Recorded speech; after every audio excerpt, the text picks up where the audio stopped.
आज के इस वीडियो में हम लोग देखेंगे what are loops in Dart and what are functions in Dart. उससे पहले आई होप दैट आपने जो प्रीवियस वीडियो वाला क्वेश्चन था वो आपने सॉल्व कर दिया होगा। तो उसका सॉल्यूशन एक बार गो थ्रू कर लेते हैं। Then will start with what are loops and then what are functions. So let's start. So ये है आपके प्रीवियस क्वेश्चन का सोल्यूशन। इसके अंदर बहुत ही सिंपल अप्रोच है। बेसिकली आपने एक बार प्रिंट लिखा, देन आपको सिर्फ एक दो तीन space, then start one two three space again and semicolon. Only this is the thing that you need to do. And इसके लिए दो स्पेसेस के लिए एक स्पेस, इसके लिए जीरो स्पेस। तो वेरी सिंपल। अगर आपसे ना हुआ तो देन डोंट वरी, कंटिन्यू। आपसे हर एक क्वेश्चन हो जाएगा। Just don't give up. Okay.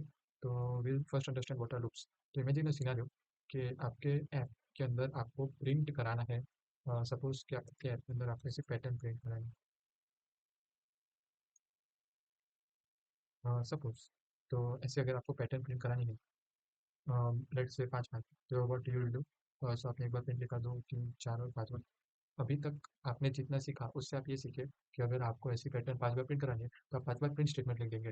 पर क्या ये आपके कोड बेस में अच्छा लगेगा? क्या आपको ऐसा लगता है कि ऐसा होना चाहिए, या फिर कोई ऐसी चीज़ एग्जिस्ट करनी चाहिए विच इज़ मोर एफिशिएंट? यानी कि अभी ये तो सिर्फ 5 बार है, तो अगर आपको ऐसा 5,000 50,000 5 लाख बार करवाना हो तो भी वो सिर्फ 3 4 लाइन के अंदर ही आपका कोड सिमट जाए। वैसी कोई टेक्नोलॉजी एग्जिस्ट करनी चाहिए। मेरे ख्याल आया लेडी एडा लोवेलेस के दिमाग में, और इसने लूपिंग इन्वेंट किया। तो लूप बेसिकली दो टाइप के होते हैं, एक होता है फॉर लूप, एक होता है व्हाइल लूप। दोनों मोस्टली सेम होते हैं, पर मैं आपको फिर भी आगे के वीडियोस में बता दूंगा कि कब आपको फॉर लूप यूज़ करना है, कब आपको व्हाइल लूप यूज़ करना है। इस वीडियो में हम अपना जो कंटेंट है उसको फॉर लूप तक ही सीमित रखेंगे। ओके। तो फॉर लूप का सिंटेक्स क्या होता है, तो मैं पहले सिंटेक्स लिख देता हूँ फिर आपको समझाऊंगा। तो फॉर,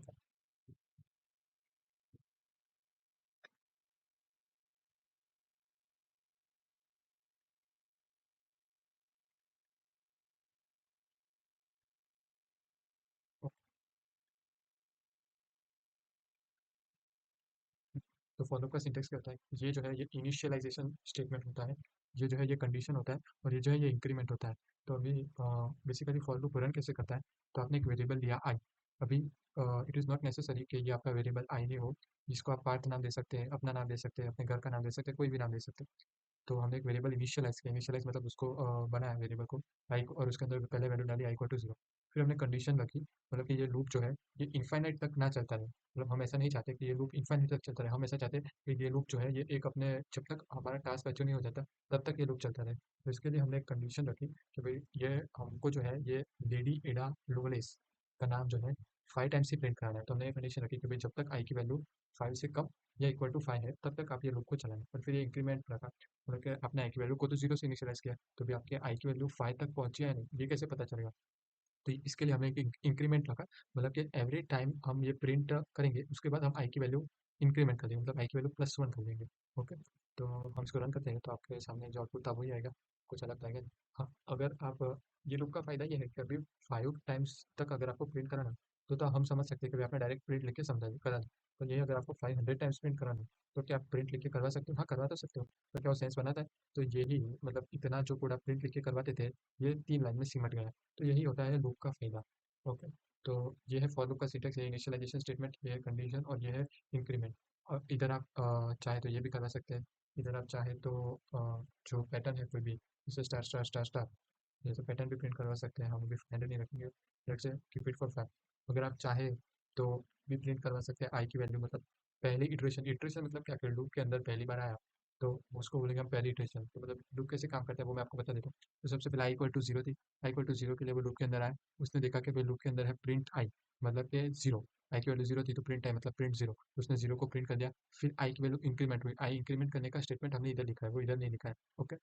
तो आई की वैल्यू इंक्रीमेंट हुई और आई की वैल्यू हो गई 1। फिर आई इक्वल टू 1 के लिए फिर से आया, आई इक्वल टू 1 के लिए देखा कि 1 इज लेस देन और इक्वल टू 5, तो यस 1 इज लेस देन 5। उसने प्रिंट किया, आई की वैल्यू 2 हुई, 2 is less than 5, print increment I की value 3, 3 is less than 5, print increment I की value 4, 4 is less than 5, print increment I की value 5, print increment I की value 6 के लिए फिर वो ये फॉर लूप के बाहर आ जाएगा और फिर ये नीचे वाले स्टेटमेंट को एग्जीक्यूट करेगा।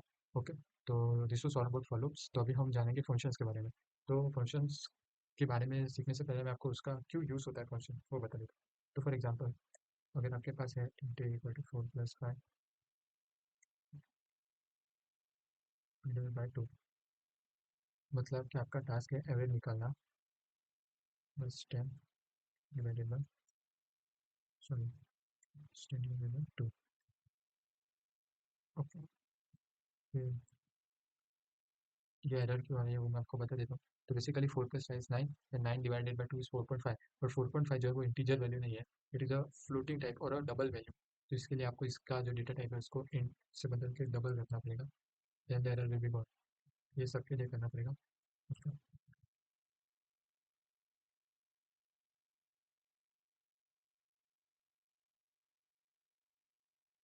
ओके, तो इसको निकालेंगे, ठीक है।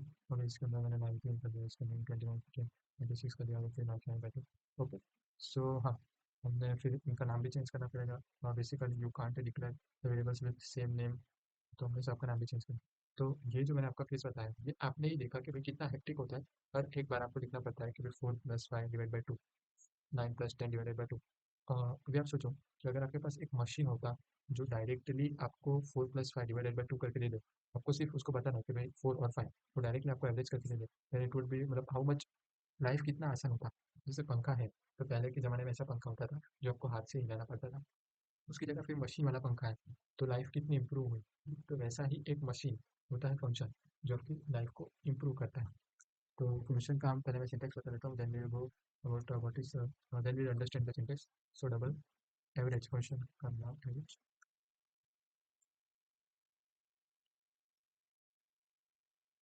है।